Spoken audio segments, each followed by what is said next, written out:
नमस्कार, आप देख रहे हैं केबीसी न्यूज। पूर्णिया सांसद पप्पू यादव को लेकर के पूरे बिहार में हंगामा मचा हुआ है। बता दें कि जिस तरह से पप्पू यादव ने महिलाओं को लेकर के विवादित बयान दिया था कि राजनीति में अगर महिला आती है तो उन्हें कॉम्प्रोमाइज करना पड़ता है नेताओं के साथ। बिना नेता के रूम के बगैर 90% महिलाएं राजनीति कर ही नहीं सकती।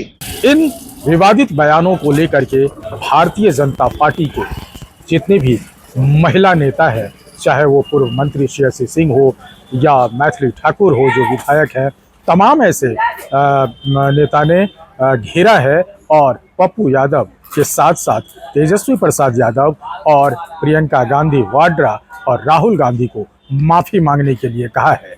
नारी की अस्मिता पर उन्होंने कहा है कि बहुत बड़ा दाग और कालिक उछाला है। क्या कुछ कह रही है, जरा सुनिए। हम लोग जिस वजह से मिले हैं, ये एक अत्यंत ही गंभीर मुद्दा है जो हम लोगों के सामने आया है। जिस तरह से एक सांसद पप्पू यादव जी ने महिलाओं को लेकर, ऐसी महिला जो राजनीति करती है या राजनीति करना चाहती है, उनको लेकर जो टिप्पणी की है, उसकी मैं घोर निंदा करती हूँ। ये अमर्यादित शब्द सिर्फ एक व्यक्ति की सोच नहीं दर्शाते, बल्कि उनके परवरिश पर, वो अपने घर के अंदर की महिलाओं के साथ किस तरह का व्यवहार करते हैं, किस तरह का सोच रखते हैं, ये भी दर्शाती है।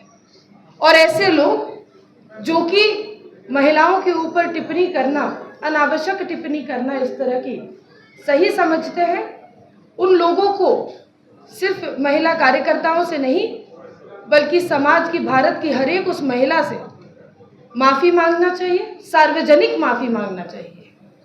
और जो उनके साथी कांग्रेस पार्टी के लोग जो उनको संरक्षण देते हैं, वैसे राहुल गांधी जी, प्रियंका वाड्रा जी, मैं उनसे भी सवाल पूछना चाहूँगी कि आज जिस तरह से महिलाओं को लेकर उन्होंने अपनी बात रखी है, क्या आप उनके साथ हैं? तेजस्वी यादव जी से पूछना चाहूंगी कि क्या आप पप्पू यादव जी के साथ हैं? क्या आप उनको संरक्षण देते हैं? इस तरह की अमर्यादित भाषा जो प्रयोग करते हैं, क्या ये सही है? और सिर्फ यह नहीं साथियों, ऐसे लोगों को भारतीय जनता पार्टी के हर एक कार्यकर्ता, एनडीए का हर एक कार्यकर्ता न सिर्फ चुनावी मैदान में बल्कि बिहार और भारत की पावन धरती पर मुंहतोड़ जवाब देने के लिए तैयार है। ये लोग कलयुग के जैसे सब कौरव एक आदमी में, व्यक्ति में समा जाए, तो उस तरह की दुष्ट सोच दर्शाते हैं। ये वही पप्पू यादव है साथियों, जिनकी पत्नी भी आज राज्यसभा और इससे पहले लोकसभा में भी प्रतिनिधित्व कर चुकी है। तो कल आने वाले दिनों में जब इनकी बेटी भी यदि किसी भी प्रोफेशनल फील्ड में जाती है, तो हो सकता है उस प्रोफेशनल फील्ड के बारे में भी ये इस तरह की टिप्पणी करें। ये भारतीय जनता पार्टी, एनडीए गठबंधन, हम सब भी लोग हैं, हम अनुशासित लोग हैं। जैसा कि श्रेयसी अभी कह रही थी, मेरी छोटी बहन, हम लोग सब अनुशासित लोग हैं। हमें लगा कि एक मनुष्य होने के नाते मुझे लगता है मनुष्यता से वो पशुता की, मनुष्यता से अपने जो पप्पू यादव है वो पशुता की तरफ अग्रसर हो रहे हैं।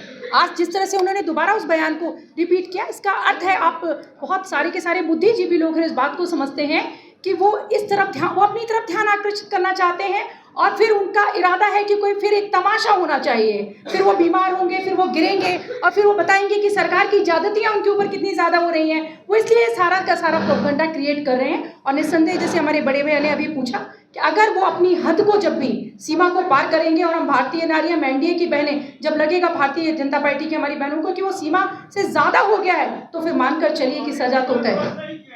जी, आप देख लिया हमने सीमा क्रॉस करने का, बिल्कुल सीमा, हमने माफी मांगने का, फिर वही बात माफी मांगने का मौका दिया है, माफी मांगने का मौका दिया है।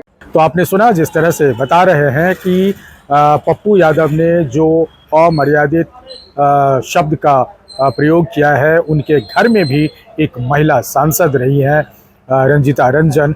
आखिर इस तरह के बयान अगर देते हैं तो पहले अपने घर के पास, घर के अंदर झांक करके देखे।